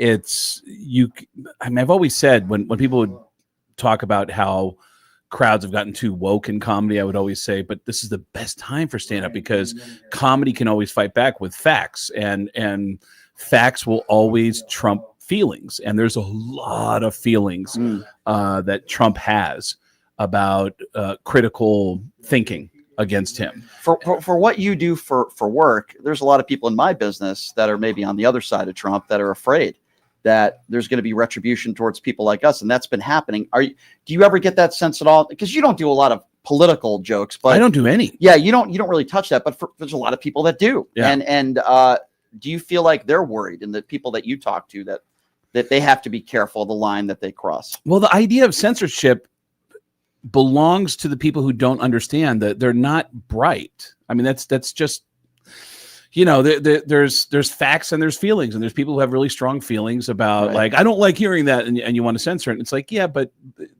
the smarter people always kind of, I've been saying for years that there was a time that we grew up in where we only heard publicly from the best and the brightest in the world. And now we know why.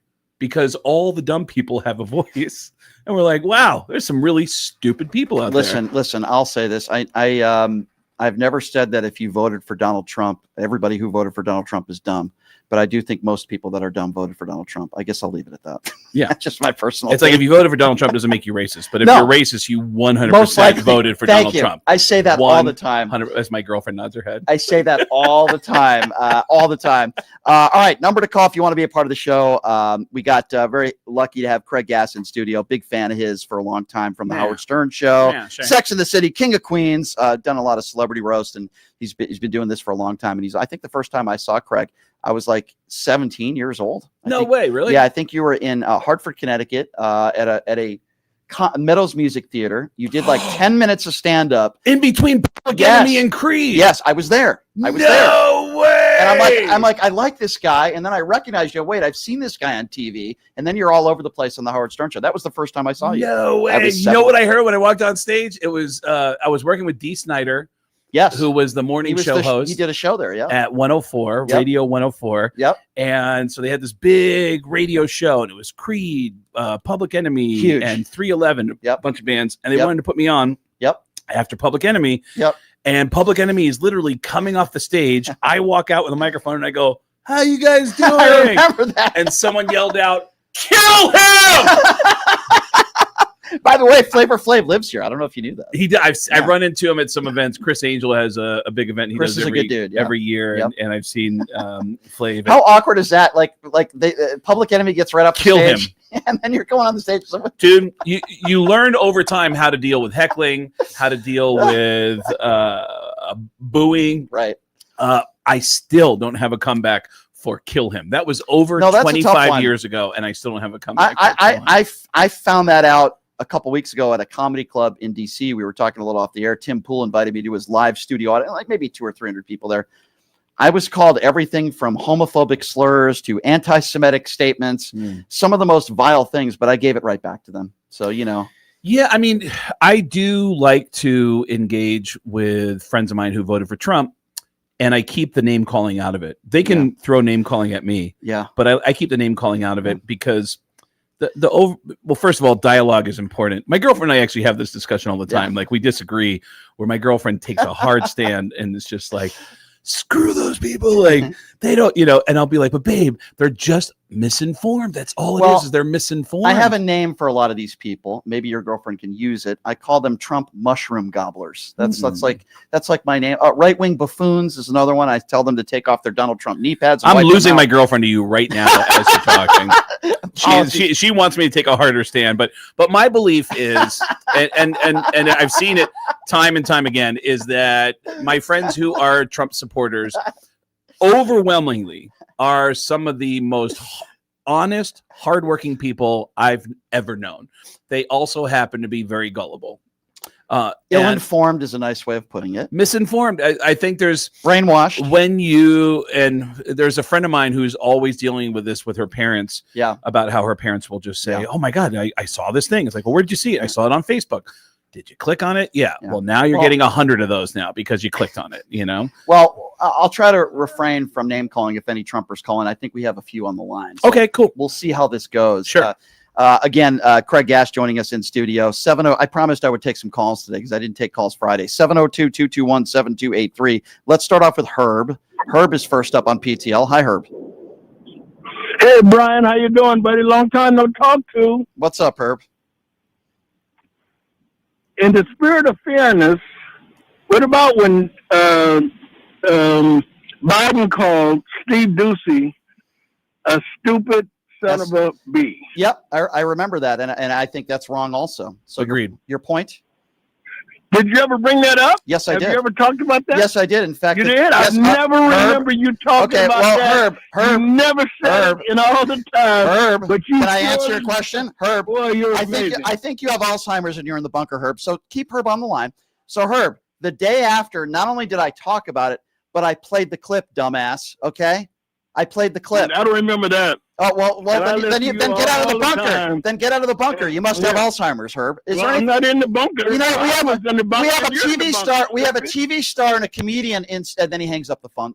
See, that's what I mean when I say MAGA buffoon. Herb, I like you. You seem like a nice Herb, by the way, Craig Gass is at the Jimmy Kimmel Comedy Club November 28th and 29th if you'd like to go, Herb. By the way, I did call that. I hate this whataboutism BS, okay? You know, I've called out Democrats when they say stupid things like Ilhan Omar and Rashida Tlaib. Mm-hmm.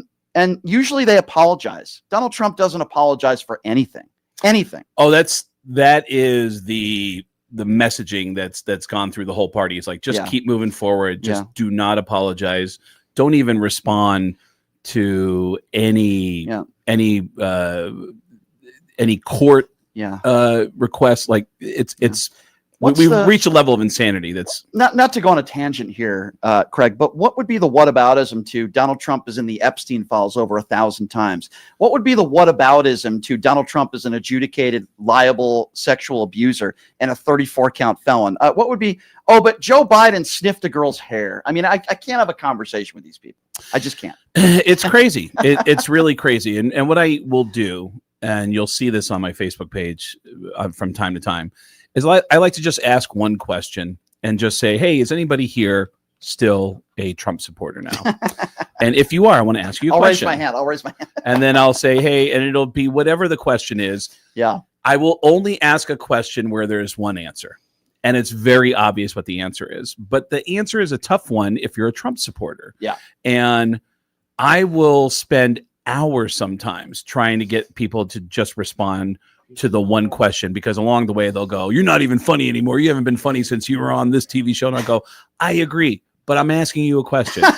Well, you probably blah, blah, blah. Like, no, totally. But I'm trying to ask you a question. You just say, I agree. Can I ask my question? Yeah. I just. Hey, I got to try that. If somebody calls in and they're like, hey, Brian, you're ugly. Or yeah. No, I agree. I'm very ugly. Can you please answer my Absolutely. question? What does it have to do with anything? Honestly, what does that do with anything? I'm asking, if we're having a discussion about something, I'm not going to be distracted by any insult. I'm not going to be distracted by any whataboutism. But it's like somebody who calls into my show, you call me names, but you're listening to my show. They're at your show. They paid money for a ticket and they're going to say you're not funny. The only time I will ever see like, who are you anyway, is when I post a Trump question. That's the only time I'll see like, what a shocker. Yeah. 702-221-7283. Let's go to Ryan. Ryan is next up on PTL. Hi, Ryan. You're on with Craig Gass. What's going on?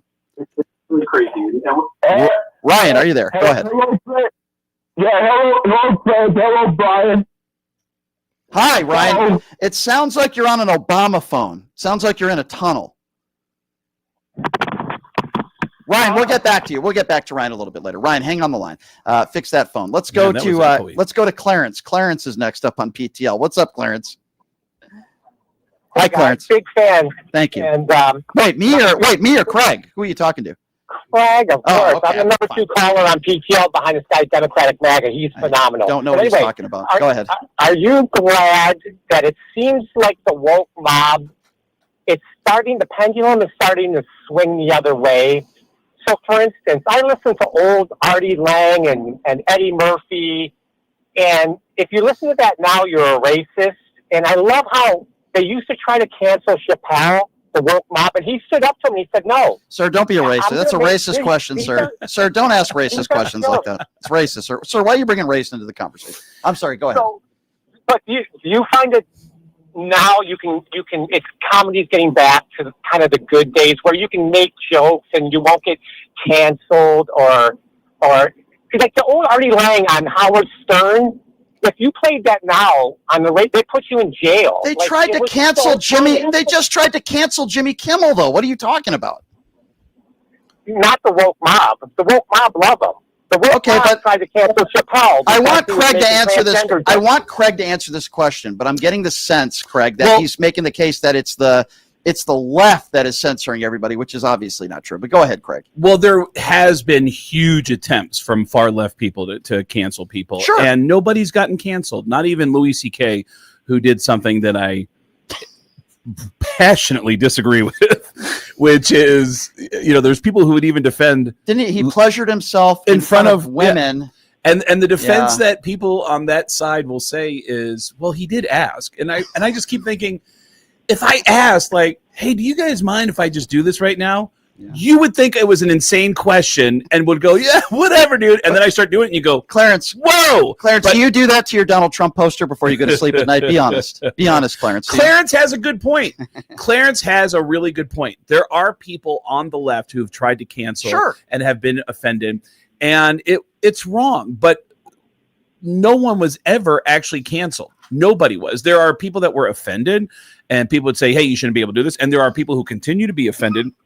But as was evidence in last year's Tom Brady roast, everything just, like, it's still there. It's still funny. People still laugh at inappropriate jokes, and that will always be there. But as Bill Burr has pointed out many times, love Bill Burr, the outrage culture, the cancel culture is not real. It doesn't actually have any power. And I'm very glad that Jimmy Kimmel is back. I was fortunate enough to meet Jimmy Kimmel when he opened up this comedy club several years back that you are going to be at November 28th and 29th. I've seen Craig plenty of times, dating back to when I was the Epstein age. I'm sorry, that was a terrible joke. 702. By the way, we had Jeffrey Epstein's brother on last week. I've had him on. I've had him on multiple times. By the way, that guy is coming out with some really interesting takes on what's going on. Who's Bubba? Yeah, who's Bubba? And also his belief that the Epstein files are being whitewashed before they're He released. said that on the show, yeah, and I believe him. 702-221-7283. Let's go to Jason. Jason, you're on with Craig Gass. Go right ahead. I got some whataboutisms. I got two of them. Right. I don't think any other president's ever had. Whataboutism is my father was a KKK member and got arrested in New York.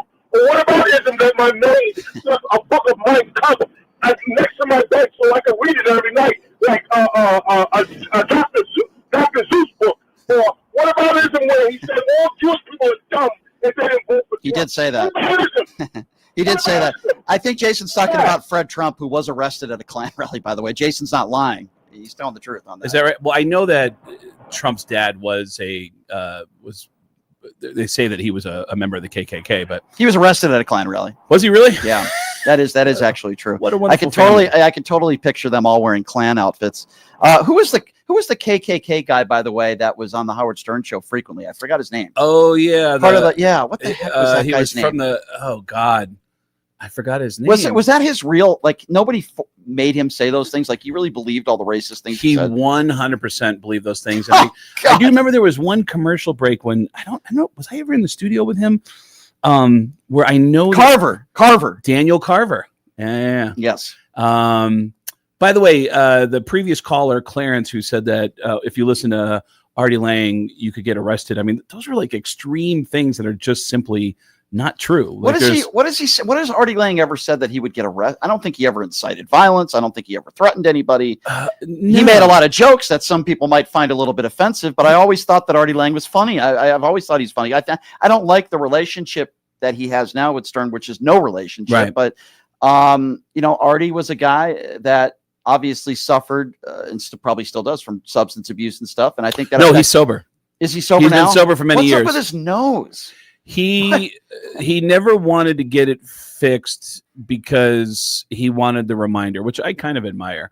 He wanted to have that visual reminder to himself of how he hurt himself doing drugs. I did not know that. Yeah, Wow. I did not know that. It's a brutal story too, to how that nose collapsed. But isn't it like a bookie attacked him or something? I heard a story that like he owed money and a bookie punched him in the face, and then cocaine use and drug use, and I've heard multiple different stories. It was drugs. Yeah. Yeah. Okay, that doesn't surprise me. Yeah, and And he's isolated himself from all his friends, and he doesn't talk to anybody. He doesn't He's a very talented guy. Really talented guy who I think after years and years and years of isolation is starting to suffer from that. I think that that's too bad. Yeah, man, he's such a talented guy and he's such a good dude, but man, he really feels a sort of remorse for screwing up an opportunity. Like I mean, I see Jackie the Joke Man too, because I was a big Jackie fan, and he's done this show, and I think he's very funny and a really nice guy. But like, I see him doing shows right now with like 4 listeners, and I kind of feel bad for him. Like, and it was overnight, dude. Yeah, that was because I was one of the first guys to step in to replace Jackie. Yeah, and I would go to stations around the country where the program director wanted to meet me and like, hey, I just want to shake your hand and tell you how happy I am hearing you on the show. And guess what? I got a phone call the other day. Guess who called me? And I'd say, who? And they'd say, Jackie Martling. I go, no way. What did he say? And I don't know. I'm not going to call him back. He's not part of this family anymore.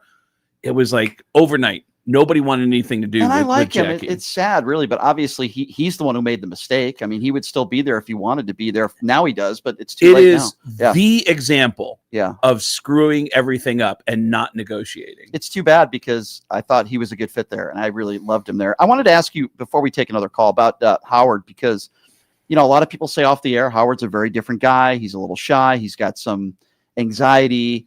You got a chance when being on the Stern Show. You saw the way these guys were when the microphones were turned off. What was Howard like when the microphone was turned off? I spent a lot of time with him off the air, and he's exactly the same guy on the air as he is really off the air. I've heard he's got anxiety and OCD, and he talks about that on the air. He talks about his OCD and his anxiety and how awkward he is socially. But he's a funny guy outside of. Very quiet, low key funny, but very introverted. He's so introverted that when people are in his presence who have never met him before, they feel like they have to fill in the air with whatever, and they feel like, oh, you're a crazy guy, so I'm going to say crazy stuff. Yeah, I wouldn't do that. And they'll say crazy stuff, and it just falls flat in the room. I wouldn't do that. If I had the opportunity, is one of the few celebrities. There were 2 celebrities that I've always said I've never met that I always wanted to meet. One of them was Larry David and Howard Stern. I did meet Larry David, and he is exactly the same person off of Curb Your Enthusiasm as he is in person. He is the same neurotic guy. Larry David did one of the most amazing things ever. That nobody knows about. My friend Yoshi, who is hosting this weekend. Oh, cool. Friday and Saturday at Jimmy Kimmel's Comedy Club. Yes. Yoshi did a joke for years about having a grandfather who was because obviously he's Japanese, Yoshi, right. And his grandfather was a retired kamikaze pilot. Oh, wow. So obviously not a good kamikaze. That's a good episode from Curb. And yeah. Larry David does an episode, right? And he has a retired kamikaze pilot, and the kamikaze pilot's name is Yoshi. And people started calling Yoshi and going, dude, Larry David stole your joke. One day, his phone rings, he picks up, and he hears, Yoshi, this is Larry David. I want you to know I did not steal that joke from you. I heard people, and that is the most respectful thing, that he actually tracked down my friend Yoshi and called him to say, I want you to know. It bothered Larry David that much that somebody accused him of stealing some sort of joke for Curb, that he actually had to track this guy down and give him a voicemail. That's a little neurotic. But also comedians are like that. They don't want to like. That's the worst thing you could do, right? Is say you're stealing somebody else's joke, right? It's an insult, big insult. Dave Attell, who is the most original comedian on planet Earth, will constantly call other comedians to say, hey, I have this idea. Has anyone ever done this? And there's nothing that Dave Attell is doing that anybody else has ever done. But he's always checking. Brilliant. Yeah. He's always checking, like, do other people talk about this subject? And if they do, do they go in this direction? So, yeah. By the way, if you're just joining us, Craig Gass in studio. He's going to be at Jimmy Kimmel Comedy Club this weekend in Vegas, November 28th, 29th. Number to call, 702-221-7283. Why don't we take another phone call? Let's go to David. David is next up on PTL. Hey, David, what's up? Hey, Brian. I wanted to talk to you about, your appearance on Piers Morgan with stuff involving Andrew Wilson. Okay. Okay. Go right ahead. Well, basically what I thought you were being dishonest about was you just kind of kept implying that, he left the debate because he was debating you and it wasn't going well for him. And then he basically rightfully called you out on Twitter or X He didn't call me out. He just called me names. That's not really calling me out. He's just he acknowledged it and said that you were lying, which you were lying by omission. No, okay. So hold on. Sure. Where is the evidence that he has provided? Okay, that he claimed he had messages with producers from Piers Morgan. Why has he not released those messages? And why do you believe him over me? Where's your evidence? Evidence of what? That you think are you saying he didn't overheat? Because that's what he's saying. No, okay, well, that's what he's saying. But let me ask you something. By the way, I don't believe him. I'll answer your question. Okay, if I can answer your question. Sure. Here's why. Yeah, sure. Here's why, and you tell me why you disagree. Because he's debated some of the best people in the debate sphere, and he would get them to basically rage quit and lose. Okay. So, well, I've never done that for anybody. I've never done that. I'm not saying you have, but if I can just make one more quick point. For you to just imply that he was, by the way, he wasn't even talking to you when he had to leave the, when he got, I understand. I understand what you are saying. If in fact that's what happened, then why didn't he show evidence? Sorry, Craig. These are the debates I get into with people sometimes. I'm sorry. Would give me a perfect time to use the restroom real quick. Go if you want to. That's fine. That's fine. Put me on the screen and I'll have this conversation with David. David, first of all, if he had messages with his producers and he released them, then I would say, okay, you're right. Let's have a debate. Let me give you a little bit of history here between me and Wilson, by the way, who I think is a phony and a fake Christian. And I'll give you examples why I feel that way, David, and you could tell me if you disagree. I've been speaking to one of his people. This weekend, we had scheduled tomorrow a 2-hour debate on his platform and my platform, live, ready to go. Then all of a sudden, I get a message this morning from his people that say, are we doing it next week? Maybe we should hold off on it. Very disingenuous, very shady. He's not a good guy. He's a fake Christian. I don't believe anything he said. Now, I'm going to be honest with you. I was kind of poking the bear a little bit. When he left, I tweeted something out because I wanted to get him angry, and it's very easy to get him overheated himself. I would also say that if you're a really good debater and you do national TV, maybe you should be in an area when you do the Piers Morgan show, when they have millions of listeners, to make sure that you're in an area where you have good internet and you know that your laptop or phone or whatever he was using doesn't overheat. So that's also on him, and it makes him look really bad. Now, he made the case, and by the way, he called me the R word and some other things because he's an imbecile. And all you have to do is release some messages with the producers to prove yourself. All he said was no. That's all he did. All he did was. But I mean, the proof is in the fact that, again, he's debated. I don't care if he's debated.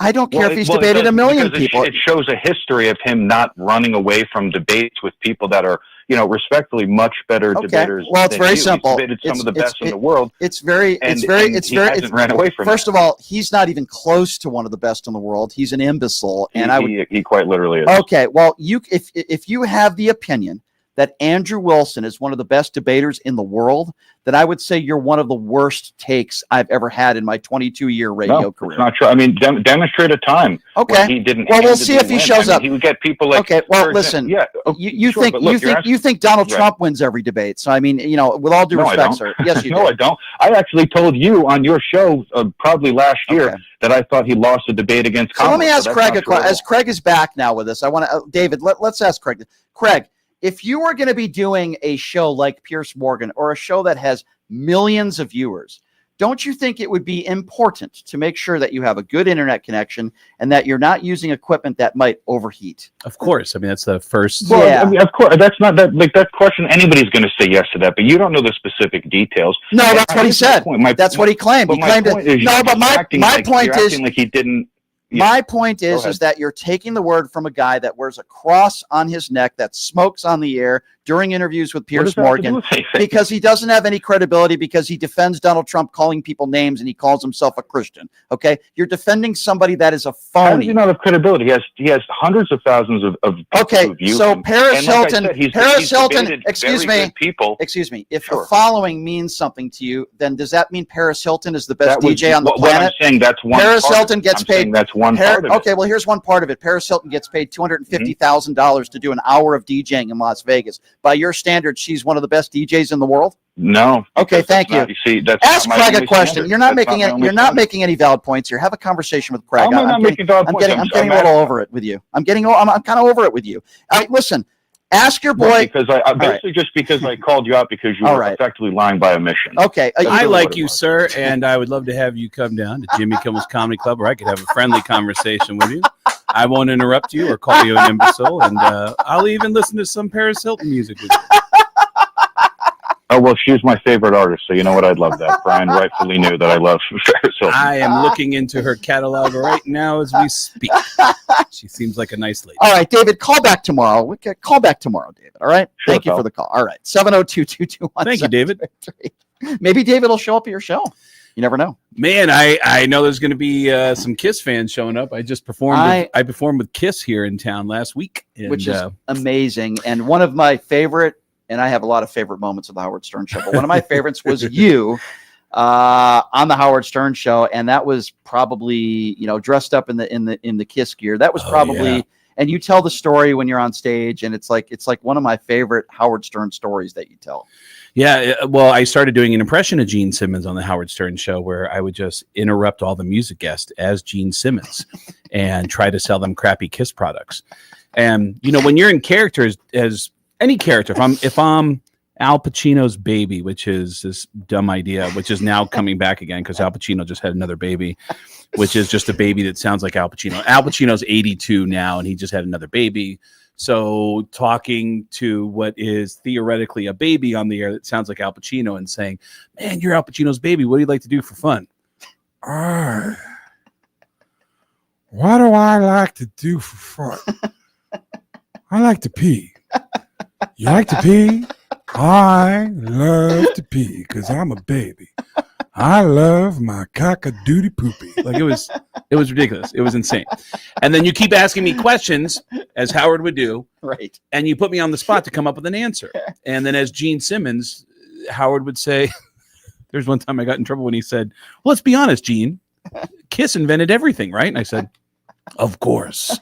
Kiss invented pyro. We invented rock concerts. In fact, you want to hear something crazy? This is a exclusive right now.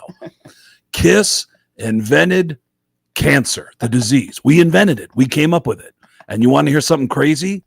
We have a cure, but it'll cost you. Go to kissonline.com. And Gene put out a statement the next day saying, I just want to say for the record, that was not me on the Howard Stern show making jokes about cancer. Please stop sending your hate mail. And I read the press release on the air, and I said, it was a comedian. His name is Craig Gass. He's doing 4 shows this weekend at Jimmy Kimmel's in Las Vegas. 2 shows on Friday, 2 shows on Saturday. Jimmy Kimmel's Comedy Club, Las Vegas, this weekend. And then there was one time when Howard said, well, didn't you guys come up with things that had never been done before in rock and roll? And I said, sure, we came up with the guitar solo. We came up with the guitar pick. You want to hear something crazy? Kiss invented the butthole. And he said, what? We invented the butthole. And he said, what do you mean? I said, we were on tour on the Lick It Up tour, and we had so many women that we just thought there's got to be another hole. And now, thanks to Paul Stanley, you have a butthole. It made no sense. Like I was saying things that just were so absurd. And but honestly, I'm being honest. One of my favorite moments ever in the Stern Show was when you dressed up as Gene Simmons and you're standing up there and he's sitting there, and it's like, I'm watching you're so good, and you're decked out, and he's he doesn't know whether to laugh or yes, like, he doesn't know what to do, right? And it's like oh my god, it was well. So What's funny. crazy is I took his ideas and I just took it to the stupidest level of the character I did as Gene Simmons is that I'm going to sell you everything. I will sell you everything. And then Gene came in to kind of deny, hey, that's not really who I am. And then he started selling us a Kiss casket, and we were like. Wait, and Howard kept saying, is this for real? Is this like a real, like, and he goes, no, it's for real. It's a casket, $5,000. It's got a beautiful Kiss logo on it. And I kept interrupting him and saying, Howard, you know what else is really crazy? For $1 million, I will throw Peter Chris into the casket, and you can spend eternity spooning with Kiss. And Gene kept going, shut up. No, you shut up. No, you shut up. You shut up. There was one time that he came in, and I started just making up products, and I said, Howard, I'm sorry to interrupt, but I just want to plug one quick thing. We have the new Kiss toilet at kissonline.com. And you might be asking yourself, what's the difference between a regular toilet and a Kiss toilet? Our toilet is a pay toilet. You put in a quarter and you do your business while you listen to Deuce. And it made no sense. And we get done, and Gene Simmons looks at me and goes, I could do that. I could actually sell a Kiss toilet. And I was like, all right, sure. I mean, I don't know. Yeah, whatever. So last weekend they did a big Kiss event, or 2 weekends ago, huge Kiss event here in town. And I did some stuff with Gene and with the band. And then now I am back in town to do my own shows, my own material. There'll be a little bit of Kiss stuff in there. You're a storyteller. I am. I'm a storyteller. You do your Sam Kinison, which is probably the best in the world. That's the voice of Sam Kinison, that guy who's the demon. You go, wait a second. Wait a second. I know that guy. He's my sponsor. Oh! And by the way, not only so good, a show full of impressions and stories about people who I do impressions of, the great Chris Kale from the rock and roll band Five Finger Death Punch. Yes, great band. Is my surprise guest on the show. That's awesome. Chris Kale and I have been doing a show here in town called Beardo and Weirdo here in Las Vegas. And Chris is doing stand-up for 4 years now. He's going to be performing on the show at Jimmy Kimmel's with me this weekend. What time are the shows, by the way? I know it's Friday, Saturday. 7:30 and 9:30 each night. And then after the shows, you greet fans. Oh, yeah. Well, Chris as well. That's cool. You can actually meet Chris for no charge, which is something you cannot do when Five Finger Death Punch is on the road. I had a very awkward conversation at Jimmy Comedy Club with not Jimmy Kimmel. Who's the man show? Who's the other guy? Not Jimmy Kimmel. Oh, Adam Carolla. I had a nice guy, but we had an awkward political conversation after one of the shows. Really? He did my show, and I asked him some questions about going on Fox News, and he's like, "Oh, well, you do." I'm not a very good impersonator like That's you. all right. Oh, well, you say it, and I'll do my Adam Carolla impression. Go ahead. Adam, why do you always go on far right shows? Why don't you ever do a CNN once in a while? Keep in mind, my Adam Carolla sounds exactly like Tracy Morgan. I just do the shows I want to do. That's what I want to do. I love me some Donald Trump. Donald Trump is sexy as hell. By the way, what was the puppet show he did? The Tracy Morgan was on that show. Yeah, that's Crank Yankers. God, that was such a great show. That was sexy. That's very good. I didn't know you did a Tracy Morgan. That's like Tracy sounds like everybody I grew up with. I grew up in New York, and Tracy's Morgan. The best. Yeah, he's so funny. My favorite entertainment business stories are Tracy's stories. I love Tracy. He's the best. Well, since we got a jet, again, Craig, thank you so much for being here. Thank you. Lucky to call you a friend. And you're going to be at Jimmy Kimmel Comedy Club this Friday and Saturday. 2 shows both nights.